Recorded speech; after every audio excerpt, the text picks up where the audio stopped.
There's my chip right there. So you can actually see it. It's about the size of a grain of rice, and it feels like it too. But what that tiny chip can and can't do has become the source of much concern and confusion. I was in a grocery store, and a couple ladies said, "Hey, you're the guy with the chip in your arm, aren't you? You know, run across the scanner so we can see if it gets a discount on groceries." Sean Darks is the CEO of CityWatcher.com, a small company in Cincinnati that's the first U.S. business to use chip implants in its employees. What you're looking at here is recorded footage back in August of a number of drug deals. CityWatcher provides video surveillance for clients and for the police. And the video that it collects, like this drug bust, is the company's biggest asset. And they say they need to keep it under more than just lock and key. You might have one of these where you work, a key card that allows access to different parts of the office. A lot of businesses use them, but here at CityWatcher, there's one particular room where you need either the implanted chip in your arm or a keychain. And Sean says the choice is up to the employee. CityWatcher employees Chuck Gordon and Kari Williams require access to the secure server room where the video is stored. One got the implant, and the other decided not to. He carries the chip in a keychain instead.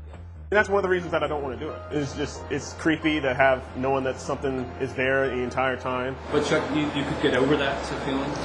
Right now, I guess the big thing is Big Brother's to be watching you over this. Basically, the chip's dormant except unless you go in front of the access panel. And that's the only time it activates. So other than that, I really have no worries about it. Chip implants have been common in pets for several years, giving the owner peace of mind that their lost animal could be identified. And for retail giant Walmart, the chips are used as smart barcodes to keep track of thousands of products.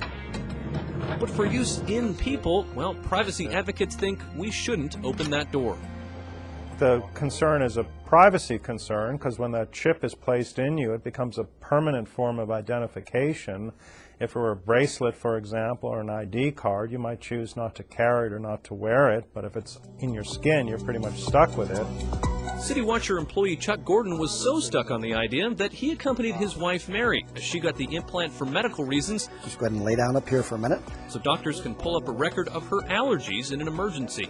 You're going to feel like a little stick and then a bee sting, okay? And that's going to numb the skin up for us, okay? At this point, if you're squeamish about needles, it's best to turn away for a second. Getting an implant is not a pretty sight. Make a tiny little incision here. Put the needle in. We pull the needle out. We put a Band-Aid on her and she's chipped. The doctor will send the unique 16-digit number on Mary's chip to the chip maker for safekeeping. But critics question the security of the system. It is the case that chips have been hacked. It's possible to duplicate them. It's possible to commit fraud with them. And those are also risks for people who are using this chip. 3 out of the 5 CityWatcher employees who need access to the video room have opted to have the chip implanted. The other 2 carry their chips on a keychain. Either way, Sean Dark says his company's secrets are safe, and let the chips fall where they may. You can't be read, you can't be tracked, it doesn't have GPS, it doesn't emit a signal.